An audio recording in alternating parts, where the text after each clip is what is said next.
የመደባቸው ሰበካ ጉባኤ አስተዳደር ጽፈት ቤት ማህበረ ካህናት በሌሉበት ተሰብስቦ ከውጭም ሀገርም ውስጥ የሚመጡ ሰዎች አሉ ያንን ሰው ለምሳሌ በቅርቡ አንዷ ከካናዳ መጣ እንዲህ አይነት የሚበዛበት ቦታ ላይ በፊት እዛውና ትልክ ነበር ስትልክ ለሚያጠምቀው አካል ነው አስተዳዳሪው ሌሎቹም አያውቁም ስትመጣ ገንዘቡ የለም ለቤተክርስቲያን ይውላል የተባለው ዓላማ አልተዋለም አላከ ሰላም ታየን ጋብዣቸው እዚህ በሱ ጉዳይ ላይ ታሪክ ልንሰራ ፈልገን ምን አሉ ጎንደር ላይ በቀድሞ ዘመን ወንጌል ሊያስተምር ሄዶ ላቀው ያዴሳ ካስተማረ በኋላ ወንጌል መዝሙር የደረሰው አለ እሱ ስለ መስቀል ስለምን ያን መዝሙር በአማርኛ ሲዘምር አንድ ቄስ ይሰማሉ በቤተክርስቲያን ታሪክ በአማርኛ መዝሙር ተሰምቶም አይታወቅም በአማርኛ መንፈሳዊ አገልግሎት ተሰጥቶ አይታወቅም በቤተክርስቲያኒቷ ታሪክ ግዕዝ ነው ቋንቋው ናኛ ቄስ ይሰሙና ገርሟቸው ማይሆን ትችት ቃል ተናግረው ይሄዳሉ እሱም አልሰማቸው ሌሎች ሰዎች ናቸው እዛ የሚሰሙት በሶስተኛው ቀን ላይ የኚህ ካህን አይን ታወረ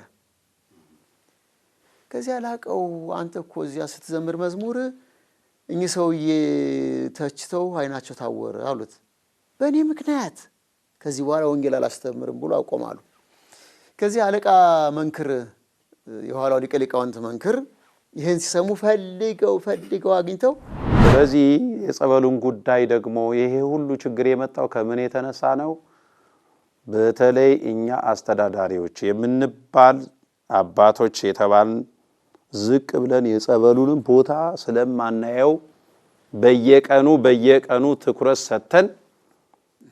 ትኩረት ሰተን ስለማንሰራ እኔ አሁን አላፊ ነኝ ወንበር ላይ ቁጭ ብዬ እንዲስከረከር ብውል ምን ሰራለሁ ምን ጥቅም አገኛለሁ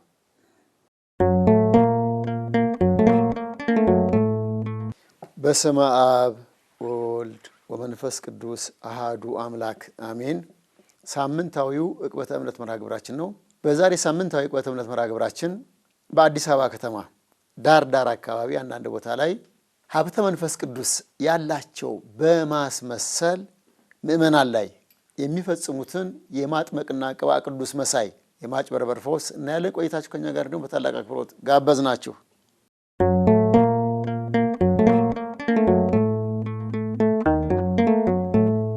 መልካም መምህር ስሞትን ለአድማጭ ተመልካች እስኪ ያስተዋውቁ መላከ ታቦር መምህር ኢያሱ ሲሳይ በአያት ደብረ ሰላም ዋሻ አቡነ ሐራ ድንግልና ቅዱስ ሚካኤል ቤተክርስቲያን አስተዳዳሪ ነኝ መልካም አያት ደብረ ሰላም ያው አዲስ አበባ ከተማ ውስጥ ካሉ በቅርብ ጊዜ ተተክሎ የሰፋ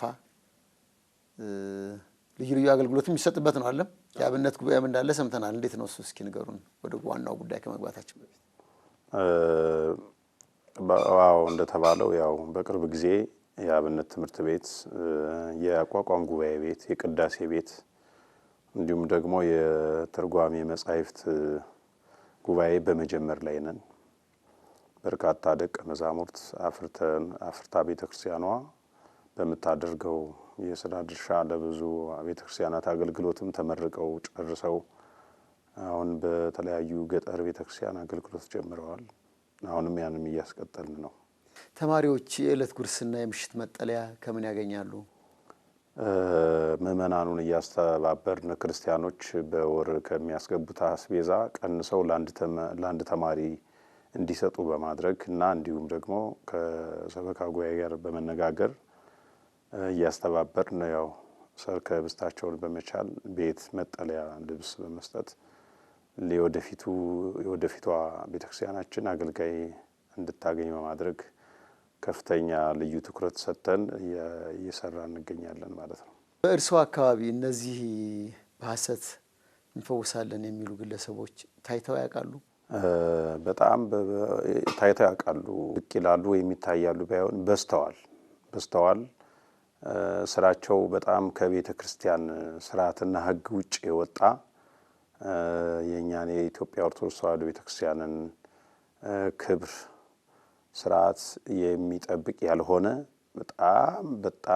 በጣም መጥፎ የሆነ ቶሎ ሃይ ተብሎ ወይም ቶሎ እርምጃ ተወስዶ ይሄ ስርዓት መቆም እንዳለበት ከቤተክርስቲያን ውጪ ሆነ የክህነት ያልሆነ የእምነት ያልሆነ ነገር ግን የቢዝነስ ስራ ብቻ ትኩረት የተደረገ ላይ የተፈጸመ ነው እና ብዙ አብያተ ክርስቲያናት እርስዎም እንደሚያውቁት በተለይ ዳር ዙሪያ ላይ በልብስ ተሸፍነው ከየት መጡ ተብሎ ቢጠየቁ መረጃ የሌላቸው ንግድ ብቻ ነው እየተደረገ ያለው። ቅባ ቅዱስ ያልሆነ ቅባ ቅዱስ ነው ተብሎ ሲባል የሱዳን ሽቶ የናርዶስ ሽቶ የሚሉትን አይናቸው ሲጨምሩ ያለቅሳሉ። ከዛ መንፈስ መጣ እንደዚህ ሆነ ተጋለጠ በሚል አንድ ሰው ሲያለቅስ ከታየ በቃ ተጋልጦለታል እኔም የተደበቅ አለብኝ እያሉ ሰውም ዝም ብሎ እግዚአብሔርን ሳይሆን ያንን ግለሰቡን ይሄንን ድራማ የሚሰራ ሰው ብቻ ነው የተከተለ። ብዙ ሰዎች አይናቸውን የታመሙ አሉ፣ ሆስፒታልም የሚገኙ አሉና ይሄ ጉዳይ በጣም እርምት የማያዳግም እርምት ሊወሰድ ይገባል። ጥንቃቄም ልናደርግ ይገባል። እኛ መጠንቀቅ አለብን። መልካም። አሁን ከቅርብ ጊዜ ወዲህ የምናያቸው የምእመናን መሰብሰቢያ መንገዶች የተለያዩ ምልክቶችን ማሳየት ነው። የሐሰት ታሪኮችን ፈጥሮ መናገር። በእርሶ ቦታ ላይ እንደው ሆኑ የተባሉ የሐሰት ምስክርነቶች የሐሰት ታሪኮች የሰሟቸው ካሉ ቢነግሩን። የዛሬ 3 ዓመት አካባቢ ላይ ከተለያዩ ጸበል የመጡ ሰዎች ነበሩ። በእርግጠኛም ጋር ያው አቡነ ሐራ በጣም ሰፊው ሕዝብ የሚያውቀው የጥምቀት ቦታ ነው፣ የፈውስ ቦታ ነው። ግን በሌላ ቦታ የለመዱትን ተደራጅተው እንዲህ ብናደርግ ብለው ለኔ መተው ሲያማክሩ ምን እናድርግ ስላቸው ይሄ እንደዚህ ሆነ፣ ይሄ እንደዚህ ተደረገ፣ ያልተደረገውን ተደረገ እንበል፣ ያልሆነውን ሆኗል ብለን እንናገር፣ በፍጹም ይሄ አይደረግም። ይሄን ያሉኝ ደግሞ ባይታዊ መሳይ ወይባ የለበሱ ነገር ግን ከየት የመጡ እንደሆኑ የማይታወቁ እዛ ስንከለከላቸው ከላይ ከመንገዱ ላይ መግቢያው ላይ ነው ልመና ቁጭ ያሉት ማለት ነው። እና ከዛ ውጭ ጩኸት የሚመስል ነገር ይመጣል። መጮህ አይቻልም እንላለን እኛ።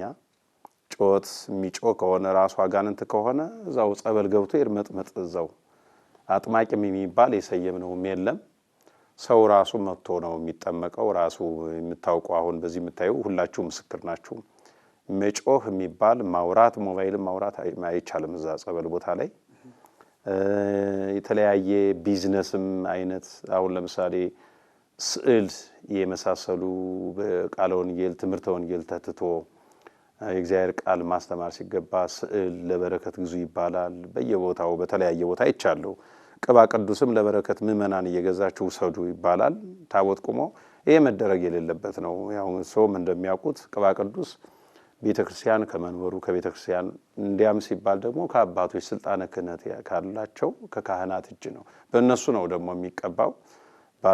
ባለፈው አንድ ሊቅ እንደተናገሩት በሚዲያ ላይ ይቻለው በአባቶች ስልጣነ ክህነት ባላቸው ብቻ በእነሱ ነው ቀስ ተብሎ በሴቶች አንቀጽ በወንዶች አንቀጽ የሚደረገው ያ ነው። እኔ ይሄን ማውቀው ከድሮ ከጥንት ጀምሮ ተማሪ ያለን እንደዛ ነው የሚያደርጉ አባቶቻችን እንጂ ንግድ ወይም ደግሞ ቢዝነስ ሴንተር በሚመስል በጣም በውድ ገንዘብ ከዚህ የመጣ እየተባለ ይሸጣል ይለወጣል። በዛ ያ ደግሞ ቅባ ቅዱስ ከየት እንደመጣ አይታወቅም። ስናየው ግን አንዳንዶች ቦታ ላይ የቅባ ቅዱስ ነው ብለው የሚሉትን እቃውን ስናየው የወይራ ዘይት የሚል ነው። ያ ማለት ለምግብ የሚሆን ከተጻፈው ከጠርሙሱ ላይ ለምግብ የሚውል ነውና የሚገዛውም ከሱፐር ማርኬት ነው። እና ይሄ ቅባ ቅዱሱን ቅባት ሊወክል አይችልም። ስርዓተ ቤተክርስቲያንም አይደለም።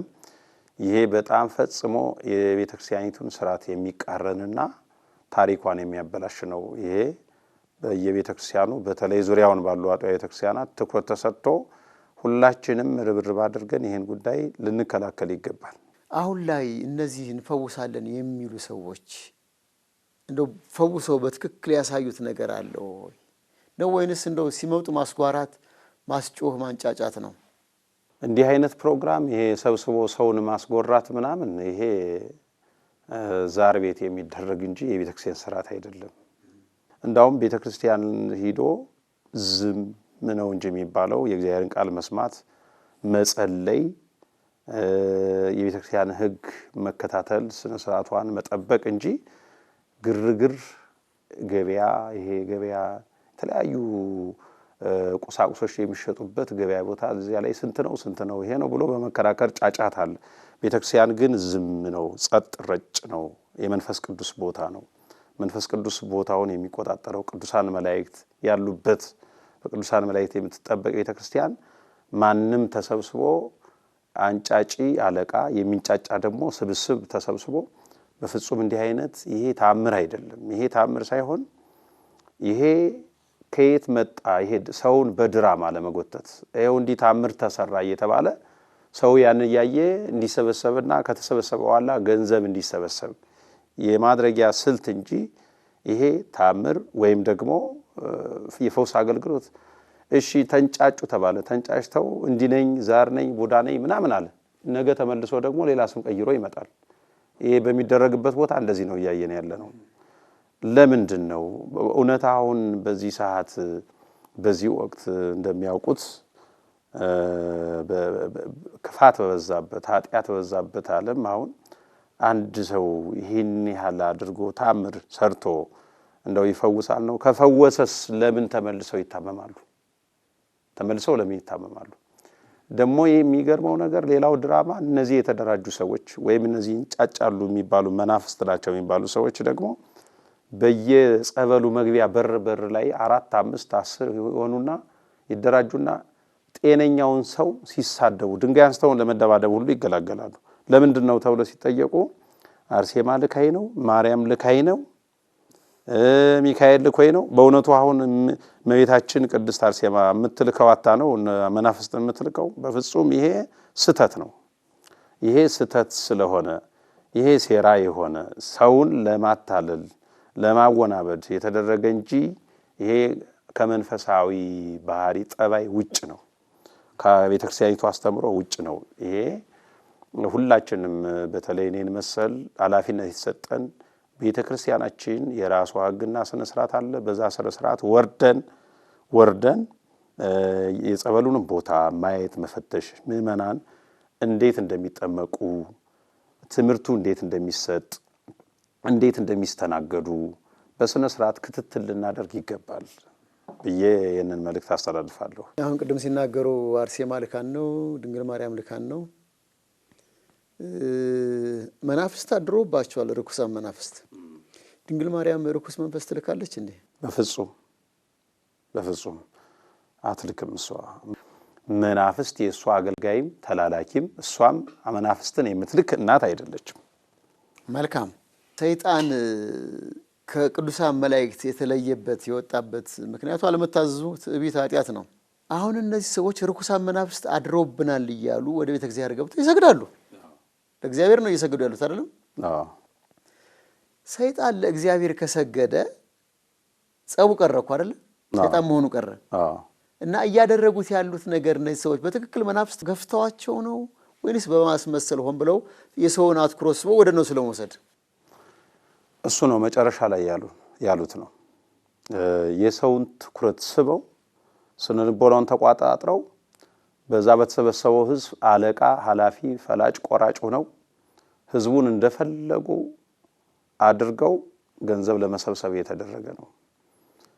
አንደኛ ትዕቢተኛው ራሱ ዲያብሎስ ራሱ ነው። ውሸታሙም እሱ ነው።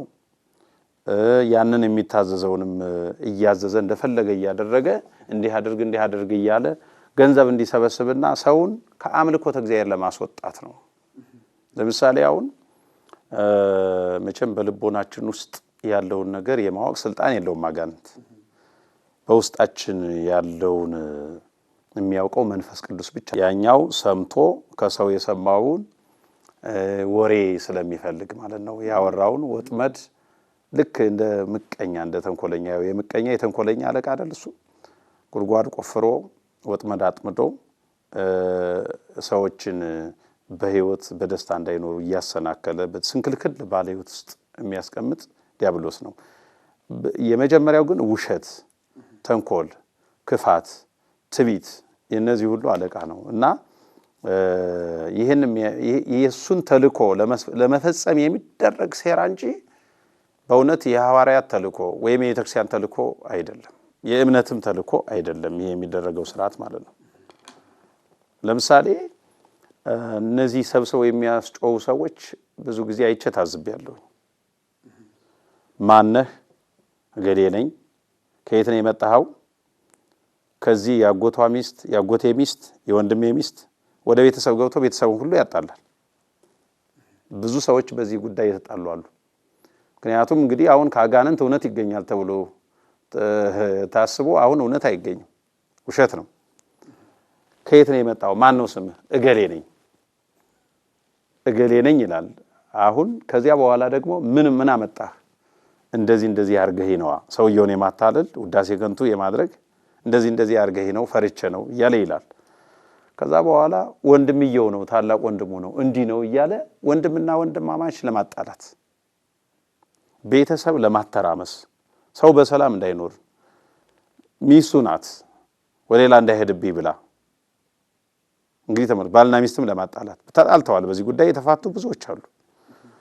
ልክ ሰይጣንን እንደ ጓደኛ፣ እንደ ቤተሰብ፣ እንደ ወዳጅ አድርጎ ማይክ እየሰጡ ሃለው እያሉ ልክ እንደ ጓደኛ ኢንተርቪው እየተደረገ እንዲህ አይነት በእውነት አባቶቻችን በረከታቸው ይደርብንና አጋንንትን ገስጸው ከሰው ልጅ ሲያወጡ ምንድነው የሚሉት? ውጣ አይደል የሚሉት?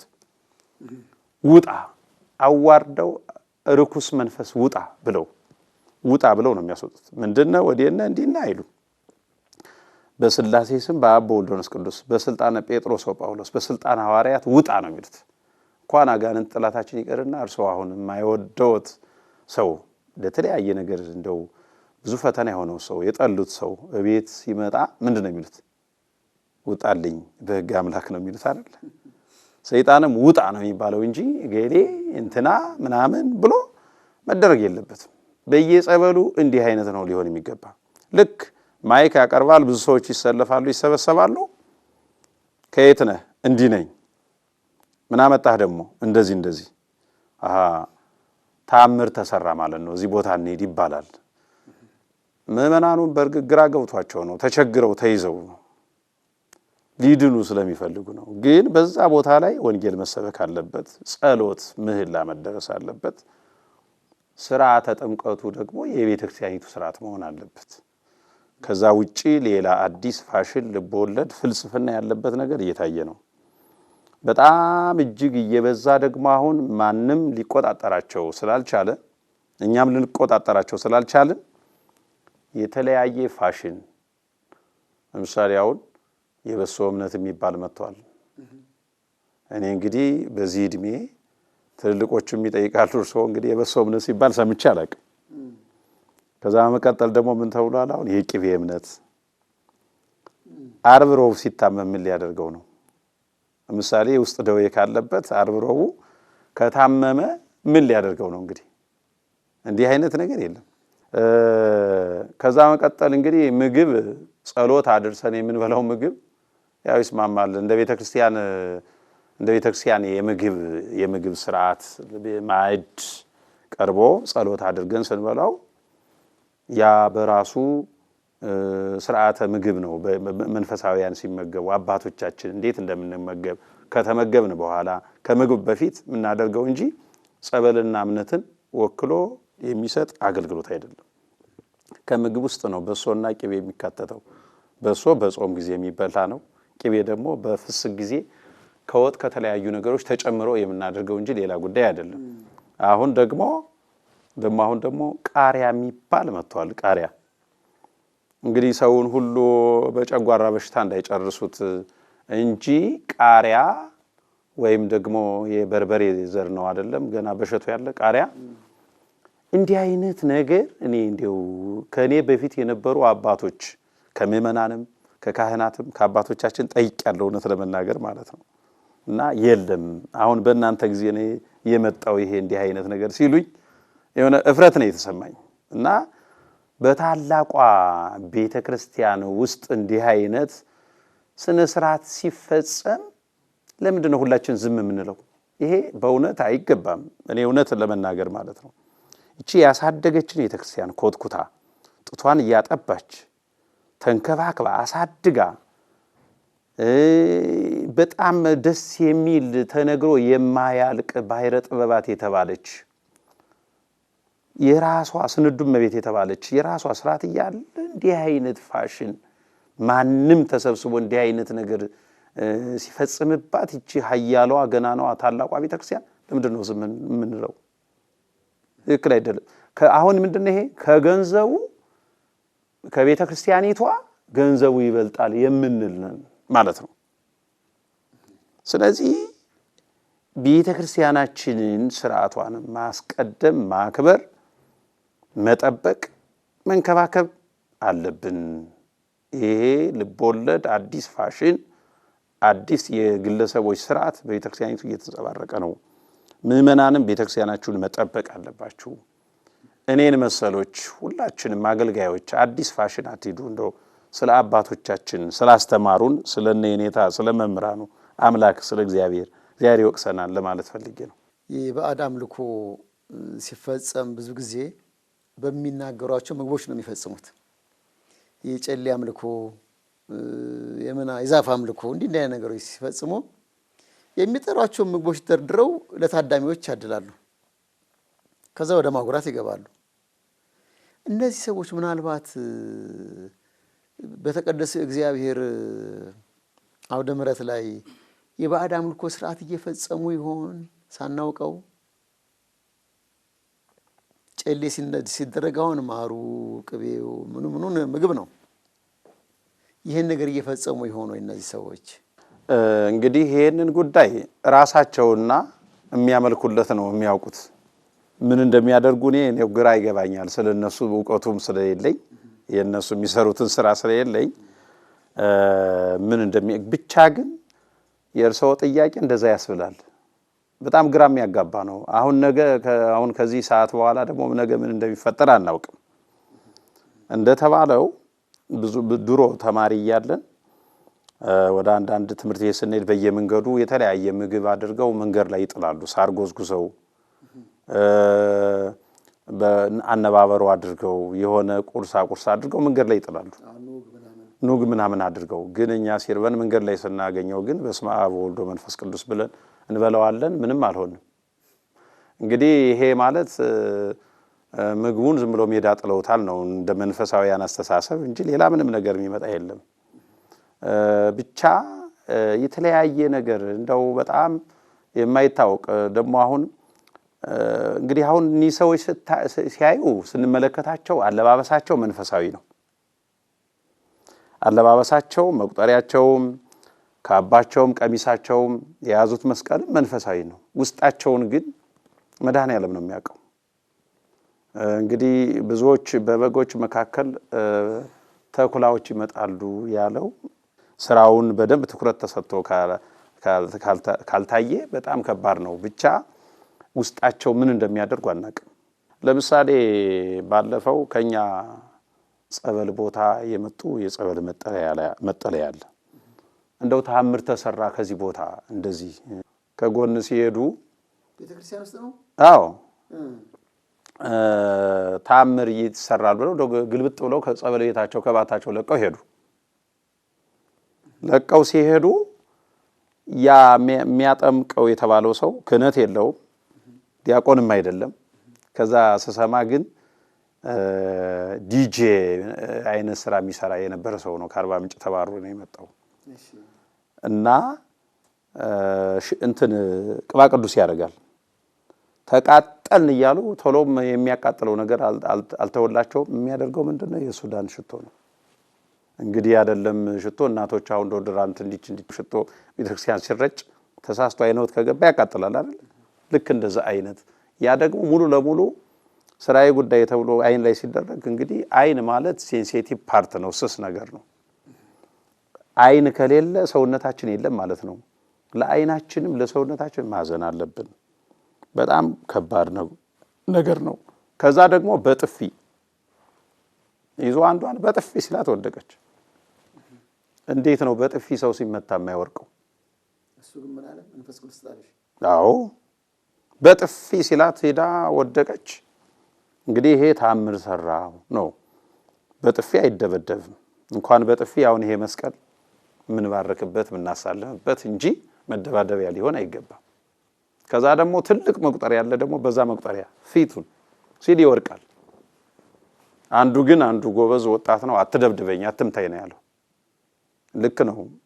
ምክንያቱም እንደ የሚያደርጉ አባቶች ነን ብለው የሚሉ የሚደባደቡ ካለ አትምቱን በሏቸው። አትምቱን። በጉልበት አይደለም አጋንንት ሊወጣ የሚገባው በጸሎት በጾም በስግደት ነው፣ በንስሐ ነው አይደለ? ስለዚህ በጉልበት የሚወጣ አጋንንት የለም። ጉልበተኛማ ካልከው እሱ በጉልበት ሊታገል ይችላል። ስለዚህ መቁጠሪያውን ደግሞ መግረፊያው ነው። መቁጠሪያ ኪርያ ላይሶን እግዚኦ መሐረነ ክርስቶስ፣ በእንተ ማርያም መሐረነ ክርስቶስ፣ ኤሎሄ ኤሎሄ፣ ሌሎቹንም አባቶች የሚቆጥሩበት የጸሎት መርሃ ግብር እንዳይሳሳቱ የሚቆጥሩበት እንጂ መደብደቢያ መጋረፊያ አይደለም። ሌላው መቁጠሪያ ደግሞ መነኮሳት ቆራቢያን እንደዚህ አንዳንዴ ለጸሎት ሲያስፈልግ የሚቆጥሩበት በጣም ጎበዝ የሆኑ ሰዎች እነሱንም በስውር እንጂ በዚህ በላይ ራሱ መታሰርም የለም። በስውር በውስጥ ዛሬ አሁን ይሁሉ ስሙልኝ ሁሉ በስተዋል በጣም ልክ ሄድና ይመነኩሳል። በ3 በ4 ቀኑ መንኩሻለሁ ብሎ ቶሎ ብቅ ይላል።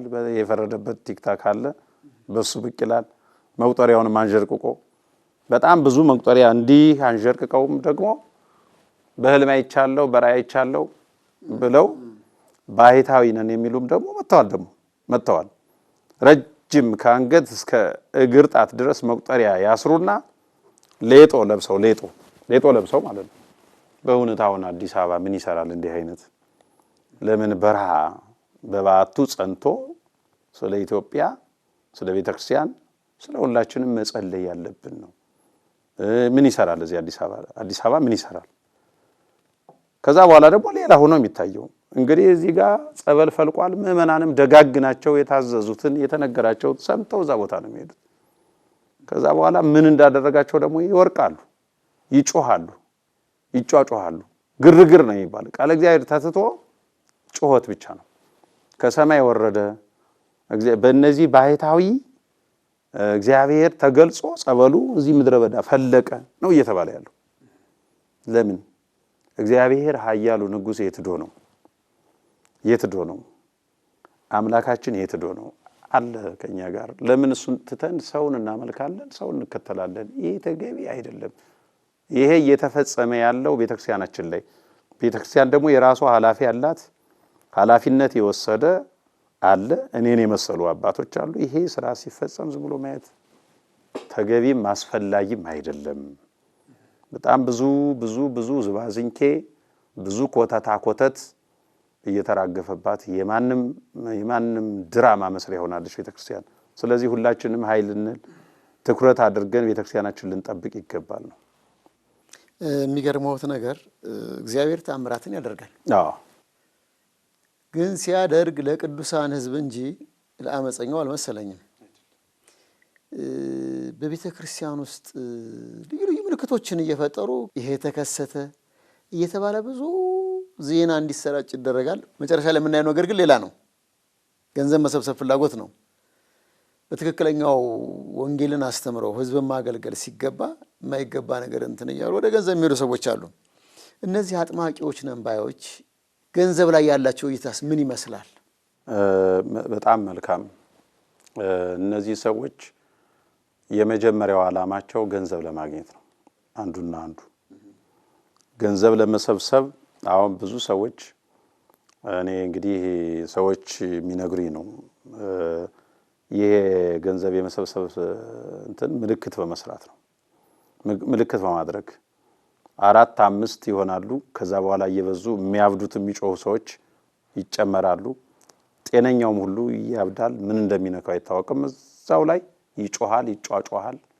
ጤነኛው ሁሉ ምንም ታሞ የማያውቀው ለበረከት ሄደው በረከት አገኛለሁ ጸሎት አድርሼ እመጣለሁ ሁሉ ያለውን ተሳልሜ ቤተክርስቲያን እመጣለሁ ያለው ሁሉ ዝም ብሎ ይጮሃል። ምን እንደሚደረግ እኔ እንጃ። በጣም ጤነኛው ሰው ማለት ነው።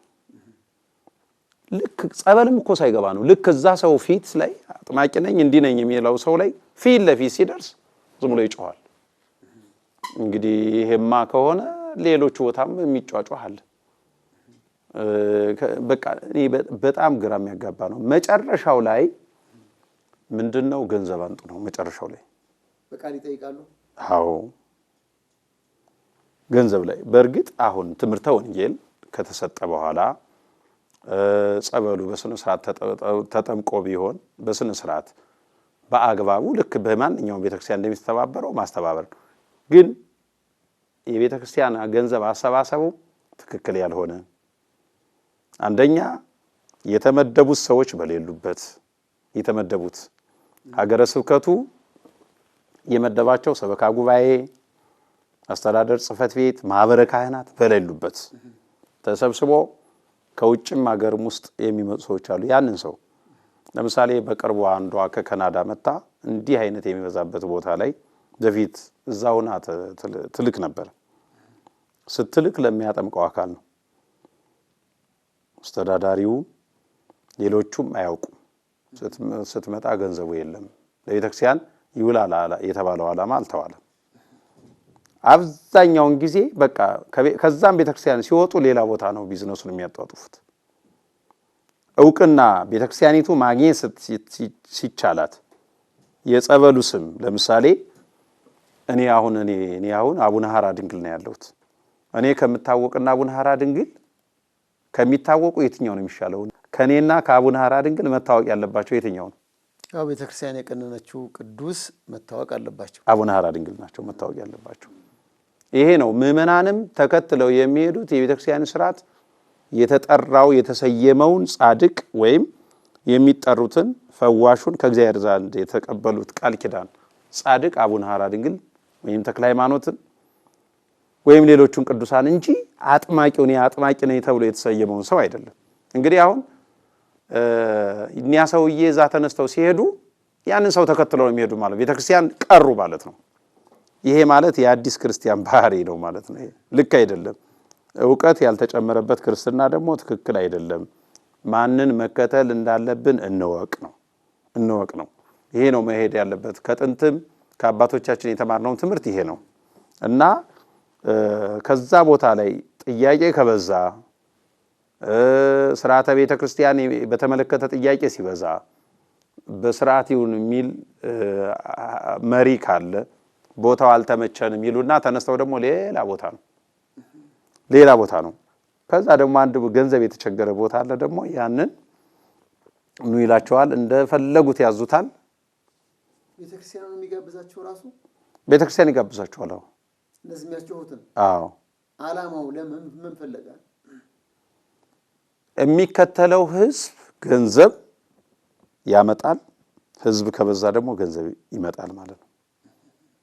ይሄን በተመለከተ ነው። ስለዚህ የጸበሉን ጉዳይ ደግሞ ይሄ ሁሉ ችግር የመጣው ከምን የተነሳ ነው? በተለይ እኛ አስተዳዳሪዎች የምንባል አባቶች የተባልን ዝቅ ብለን የጸበሉን ቦታ ስለማናየው በየቀኑ ትኩረት ሰተን ስለማንሰራ እኔ አሁን ኃላፊ ነኝ። ወንበር ላይ ቁጭ ብዬ እንዲስከረከር ብውል ምን ሰራለሁ? ምን ጥቅም አገኛለሁ? ወርጄ የምእመናንን ችግር ካለ እንዲስተካከል ቶሎ በፍጥነት እዛ ያለው አገልግሎት መንፈሳዊ አገልግሎት ስርዓተ ቤተክርስቲያን ይመስላል ወይስ ምንድነው የሚል ማየት አለብኝ። ያ ነው መሆን ያለበት። አንድ የጸበል ቦታ ወደፊት ሊሆን የሚገባው ኪዳን ማድረስ፣ ገርሉ መነበብ፣ ታምር የእመቤታችን ታምር መነበብ፣ ምህላ ማድረስ። ከዛ በተጨማሪ በዋናው ለምእመናን ከተለያየ ችግር ተነስተው ስለሆነ ከችግር እንገላገላለን ብለው ስለሆነ የመጡት በየጊዜው ፕሮግራም መርሃ ግብር ወጥቶ ወንጌለ መንግስቱ ወይም ትምህርተ ወንጌል ሊሰጥ ይገባል።